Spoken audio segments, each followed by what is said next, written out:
नमस्कार दोस्तों, स्वागत है आपका आज के मुख्य समाचार में, जिसमें सबसे पहली और बड़ी खबर में आपको बताएंगे कि राजस्थान में केंद्र के नए हिट एंड रन कानून पर बवाल। भजनलाल सरकार की बढ़ सकती है मुसीबत और सरकार बनते ही खतरे में आ गई है भजनलाल सरकार राजस्थान में। इसी के साथ दूसरी बड़ी खबर में आपको बताएंगे कि सीएम मोहन के मंत्री कैलाश विजयवर्गीय का विरोध शुरू। मध्य प्रदेश में बीजेपी के कार्यकर्ताओं ने जलाए अपने ही नेता के पुतले। इसी के साथ तीसरी खबर में आपको बताएंगे कि इंडिया का झंडा लहराएगा तभी राम घर आएंगे। तेज प्रताप यादव ने पीएम मोदी के दीपोत्सव मनाने वाले बयान पर दिया ये बड़ा बयान। खबर में आगे जिक्र होगा कि ईवीएम पर भरोसा नहीं, 2003 से कह रहा हूं। दिग्विजय सिंह ने फिर उठाया इस पर सवाल। और खबर में आगे आपको बताएंगे कि न्याय यात्रा से बिहार में कांग्रेस की सियासी नैया पार लगाएंगे राहुल गांधी, साथ चलने को तैयार होंगे लालू नीतीश। दोस्तों, हर एक खबर की गहराई में आपको ले जाएंगे, लेकिन उससे पहले अगर आपको भी ऐसा लगता है कि 2024 में बन रही है इंडिया की सरकार, तो वीडियो को खींचे लाइक और चैनल को सब्सक्राइब करके बेल आइकन दबाइए और कमेंट में लिखिए जय हिंद। रुक करते हैं सबसे पहली और बड़ी खबर की तरफ। राजस्थान में केंद्र के नए हिट एंड रन कानून पर बवाल। भजनलाल सरकार की बढ़ सकती है मुसीबत। जी हां दोस्तों, आपको बता दें कि केंद्र सरकार के हिट एंड रन को बनाए गए नए कानून के विरोध में अब ट्रकों के साथ साथ बस ड्राइवर भी शामिल हो गए हैं। सोमवार को प्रदेश के कई जिलों में बसों का आवागमन बंद कर दिया गया, जिससे यात्रियों को भारी परेशानी का सामना करना पड़ रहा है। विरोध का असर प्रदेश के कई जिलों में देखा जा रहा है। रिपोर्ट के मुताबिक डूंगरपुर जिले के साबला में भी ड्राइवरों ने बांसवाड़ा उदयपुर स्टेट हाईवे जाम कर दिया। करीब आधे घंटे तक ट्रैफिक जाम के बाद ड्राइवरों ने सरकार से नए कानून को वापस लेने की मांग की है, जबकि 12 जिले के 4 मूर्ति चौराहे पर बस व ट्रक ड्राइवरों ने टायर जलाकर प्रदर्शन करके सरकार से नए बिल को वापस लेने की मांग की है। बस चालकों ने कहना है कि यदि दुर्घटना के समय वो लोग घायल मरीज को उठाते हैं तो बहुत बार भीड़ मारपीट करती है, और यदि वहां से भाग जाते हैं तो इस कानून के माध्यम से कड़ी सजा मिलेगी। ऐसे में उनके सामने बड़ी दुविधा है। उन्होंने कहा कि इस कानून के तहत टक्कर मारकर भागने वाले चालक को 10 साल तक की सजा और भारी जुर्माना का भी प्रावधान है। तो दोस्तों, आपको ये कानून कैसा लगा कमेंट में बताइए, और वीडियो अभी तक लाइक नहीं किया तो लाइक जरूर कीजिएगा। रुक करते हैं अगली ब्रेकिंग न्यूज की तरफ। सीएम मोहन के मंत्री कैलाश विजयवर्गीय का विरोध शुरू। बीजेपी के कार्यकर्ताओं ने ही जलाए पुतले। जी हां दोस्तों, इंदौर जिले के दोपालपुर तहसील में रविवार को नगरीय प्रशासन मंत्री कैलाश विजयवर्गीय का पुतला जलाया गया। कुछ लोग दोपालपुर में एकत्रित हुए और कैलाश विजयवर्गीय का विरोध करते हुए चौराहे पर उनका पुतला दहन किया। दरअसल दोपालपुर तहसील में भारतीय जनता पार्टी के विधायक मनोज पटेल के समर्थकों ने नगरीय प्रशासन मंत्री कैलाश विजयवर्गीय का पुतला जलाया। इससे एक दिन पहले इंदौर के बीजेपी कार्यालय में कैलाश विजयवर्गीय कार्यकर्ताओं से मिलने पहुंचे थे, जहां पर सभी 9 विधानसभाओं के विधायक और कार्यकर्ता भी मौजूद थे। और इसी सभा में कैलाश विजयवर्गीय ने देरी से आने पर मनोज पटेल पर कटाक्ष किया। उन्होंने कहा, आइए मनोज जी जैसे लोग जीत गए, ये बहुत बड़ी बात है। मतलब कार्यकर्ता की ताकत कितनी है, ये गौर करने वाली बात है, समझने वाली बात है। कैलाश विजयवर्गीय द्वारा विधायक मनोज पटेल को लेकर कही गई बात के बाद देपालपुर में पटेल के समर्थक नाराज हो गए। तो दोस्तों, यहाँ पर आपको बता दें कि एमपी सरकार में मंत्री कैलाश विजयवर्गीय ने अपनी ही पार्टी के विधायक मनोज पटेल को लेकर बयान दिया, जिसके बाद समर्थकों ने नाराज होकर पुतला जला दिया। रुक करते हैं अगली ब्रेकिंग न्यूज की तरफ। इंडिया का झंडा लहराएगा तभी राम घर आएंगे। तेज प्रताप यादव ने पीएम मोदी के दीपोत्सव मनाने वाले बयान पर ये बड़ा बयान दे दिया। जी हां दोस्तों, बिहार के आरजेडी सुप्रीमो लालू यादव के बेटे और प्रदेश सरकार के मंत्री तेज प्रताप यादव ने एक बार फिर प्रधानमंत्री नरेंद्र मोदी पर निशाना साधा। उन्होंने पीएम मोदी के 22 जनवरी को दीपोत्सव मनाने वाले बयान पर हमला बोला है। उन्होंने 22 जनवरी को प्रधानमंत्री नरेंद्र मोदी द्वारा दीपोत्सव मनाने के आह्वान पर प्रतिक्रिया देते हुए कहा कि जब केंद्र में इंडिया महागठबंधन का झंडा लहराएगा तभी राम घर आएंगे। बिहार सरकार में मंत्री तेज प्रताप यादव ने कहा कि इंडिया महागठबंधन का ध्वज जब लहराएगा उसी दिन राम घर आएंगे। तेज प्रताप यादव के इस बयान के बाद सियासी वार पलटवार का दौर एक बार फिर से शुरू हो सकता है। बता दें कि बीते शनिवार को प्रधानमंत्री नरेंद्र मोदी ने अयोध्या में कई विकास परियोजनाओं का उद्घाटन किया। उसी दौरान यहाँ पर आपको बता दें कि राम आएंगे, लेकिन तब आएंगे जब इंडिया महागठबंधन का झंडा लहराएगा। ये बड़ा बयान दिया है तेज प्रताप यादव ने। आपको क्या कुछ लगता है, क्या आप भी तेज प्रताप यादव की बात का समर्थन करते हैं? कमेंट में अपनी राय बताइए। वीडियो को लाइक नहीं किया तो लाइक जरूर कीजिएगा। रुक करते हैं अगली ब्रेकिंग न्यूज की तरफ। तरफ ईवीएम पर भरोसा नहीं, 2003 से कह रहा हूं, दिग्विजय सिंह ने फिर उठाए सवाल। जी हां दोस्तों, पिछले साल हुए विधानसभा चुनाव में करारी हार के बाद कई कांग्रेस नेताओं ने इलेक्ट्रॉनिक वोटिंग मशीन यानी कि ईवीएम पर सवाल उठाए थे। अब कांग्रेस के वरिष्ठ नेता दिग्विजय सिंह ने ईवीएम पर सवाल उठाए हैं। उनका कहना है कि वो साल 2003 से कहते आ रहे हैं कि उन्हें ईवीएम पर भरोसा नहीं है। साथ ही उन्होंने मांग की है कि मतदाताओं को वीवीपैट पर्चियां दी जाएं, जिन्हें बाद में मतपेटियों में डाला जा सके। कांग्रेस नेता ने ईवीएम के इस्तेमाल पर बोलते हुए कहा कि मैं अपना वोट किसे देना चाहता हूं, मुझे ये भी नहीं पता कि मेरा वोट कहां गया है। दुनिया में ऐसी कोई मशीन नहीं है जिसमें चिप लगी हो और जिसे हैक ना किया जा सके, क्योंकि चिप किसके आदेश का पालन करेगी, इसमें सॉफ्टवेयर एम्बेडेड है। आप ए टाइप करेंगे तो सॉफ्टवेयर ए कहेगा और केवल ए प्रिंट होगा। उन्होंने आगे कहा कि अगर आप ईवीएम पर पंजा दबाते हैं तो सॉफ्टवेयर पर कमल कहने पर क्या प्रिंट होगा, पंजा या कमल। अब बात यहाँ आती है कि वीवीपैट मशीन ने आपको 7 सेकंड के लिए पंजा दिखाया और हम खुश होकर चले गए, लेकिन कमल छपेगा। तो दोस्तों आपको बता दें कि यहाँ पर ईवीएम में चिप लगी होती है और चिप से चलने वाली सारी चीज़ों के लिए सॉफ्टवेयर होता है और सॉफ्टवेयर का एक मालिक होता है।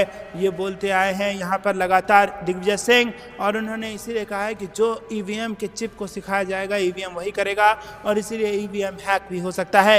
आपको क्या कुछ लगता है कमेंट में जरूर बताइए। वीडियो को लाइक नहीं किया तो लाइक कीजिएगा। रुक करते हैं अगली ब्रेकिंग न्यूज़ की तरफ। न्याय यात्रा से बिहार में कांग्रेस की सियासी नैया पार लगाएंगे राहुल गांधी, साथ चलने को तैयार होंगे लालू और नीतीश। जी हां दोस्तों, आरजेडी संग जेडीयू के भी हमराही होने से बिहार से कांग्रेस की आशा अपेक्षा बढ़ी हुई है। इसी कारण भारत न्याय यात्रा के क्रम में राहुल गांधी बिहार में लगभग 5 दिनों तक प्रवास करेंगे।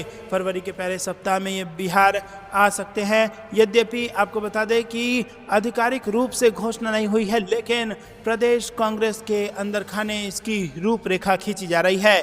राहुल गांधी चाहते हैं कि यात्रा में इंडिया के प्रमुख नेताओं की भी सहभागिता हो। वो चाहते हैं कि लालू नीतीश समेत महागठबंधन तमाम दिग्गज नेता उनकी रैली में शामिल हो। भारत जोड़ो यात्रा में भी सहयोगी दलों के कुछ प्रमुख नेताओं ने उनका साथ दिया था। बिहार में भी वह ऐसा ही चाहते हैं। कांग्रेस इसके लिए संवाद भी कर रही है। भारत न्याय यात्रा पूर्व से पश्चिम के 14 राज्यों से गुजरेगी। उनमें से कांग्रेस की महत्वाकांक्षा वाला एक राज्य बिहार भी है, जहां पिछले चुनाव में पिछले विपक्षी खेमे की ओर से एकमात्र वही सफल रही थी। किशनगंज लोकसभा सीट पर उसके प्रत्याशी मोहम्मद जुवैद विजयी हुए थे। रुक करते हैं अगली ब्रेकिंग न्यूज़ की तरफ। नए कानून के विरोध में ट्रक रोडवेज बस चालकों का चक्का जाम, पुलिस ने किया लाठीचार्ज। जी हां दोस्तों, सरकार द्वारा सड़क दुर्घटना के मामले में नया कानून बनाए जाने के विरोध में जिले में ट्रक और ऑटो चालक सुबह से हड़ताल पर हैं। मखनपुर थाना क्षेत्र के रूपसपुर के पास ट्रक चालकों ने 10:45 पर रास्ता जाम कर प्रदर्शन किया। आगरा की तरफ से आए कैंटर के चालक से हाथापाई की गई। सिकोहाबाद के एसडीएम विवेक कुमार मिश्रा, सिकोहाबाद सर्किल के सीईओ प्रवीण कुमार तिवारी कई थानों की फोर्स के साथ मौके पर पहुंच गए। पुलिस को लाठीचार्ज करना पड़ा और करीब 25 मिनट तक जाम लगा रहा। सिकोहाबाद बस स्टैंड पर रोडवेज बसों के चालकों ने प्रदर्शन किया। डिपो की बसें बाहर नहीं निकाली गई। सिकोहाबाद के मैनपुरी चौराहे पर भी जाम लगाने का प्रयास किया गया। बसों की हड़ताल के चलते यात्रियों को परेशानी का सामना करना पड़ रहा है।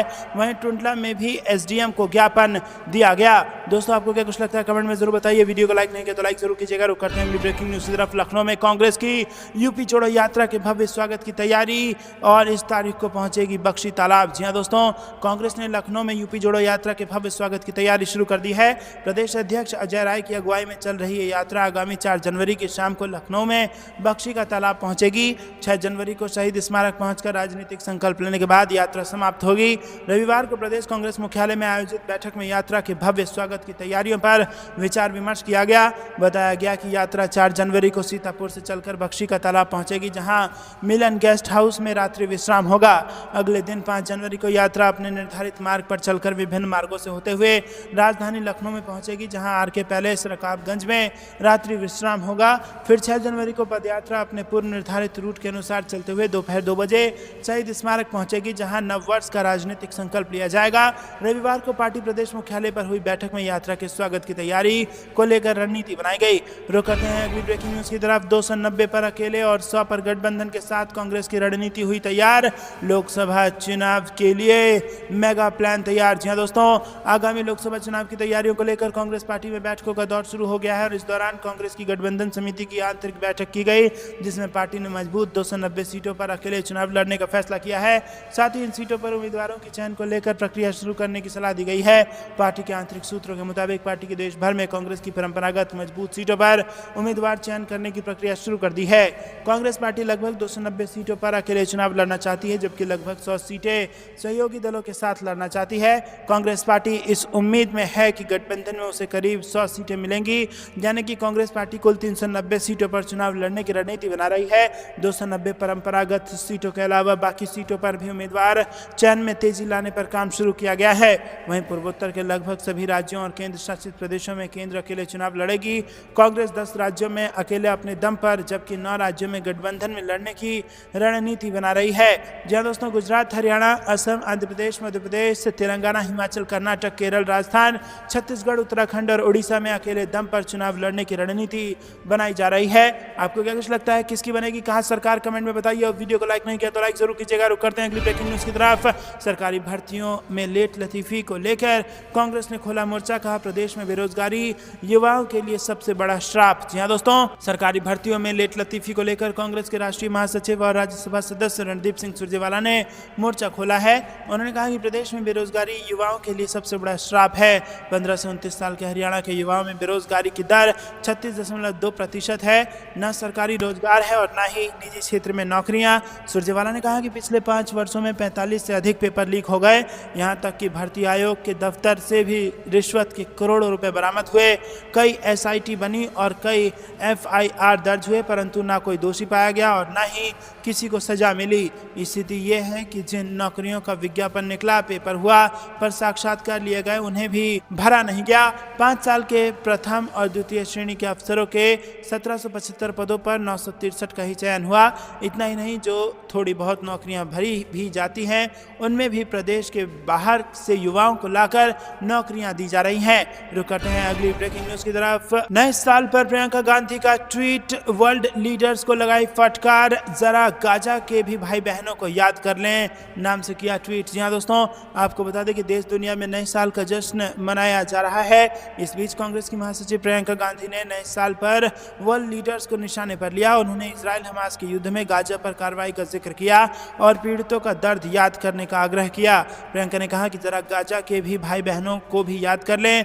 प्रियंका ने एक्स पर लिखा कि जैसा कि हम नए साल की शुरुआत का जश्न मनाते हैं और एक दूसरे को शुभकामनाएं देते हैं, हमारे जीवन में प्यार, शांति, हंसी और अच्छाई भर जाए। आइए हम गाजा में अपने भाइयों और बहनों को याद करें जो अपने जीवन, सम्मान और स्वतंत्रता के अधिकार पर सबसे अन्यायपूर्ण और अमानवीय हमले का सामना कर रहे हैं। रुक करते हैं अगली ब्रेकिंग न्यूज की तरफ। लालू से मिले स्पीकर शिवानंद से नीतीश, नए साल में हाई रहने वाला है बिहार का सियासी टेम्परेचर। जी हां दोस्तों, बिहार में कड़ाके की ठंड के बीच राजनीति गर्म है। रविवार को विधानसभा अध्यक्ष अवध बिहारी चौधरी ने RJD अध्यक्ष लालू प्रसाद यादव से मुलाकात की। वो पूर्व CM राबड़ी देवी के आधिकारिक आवास पर पार्टी सुप्रीमो लालू यादव से मिले।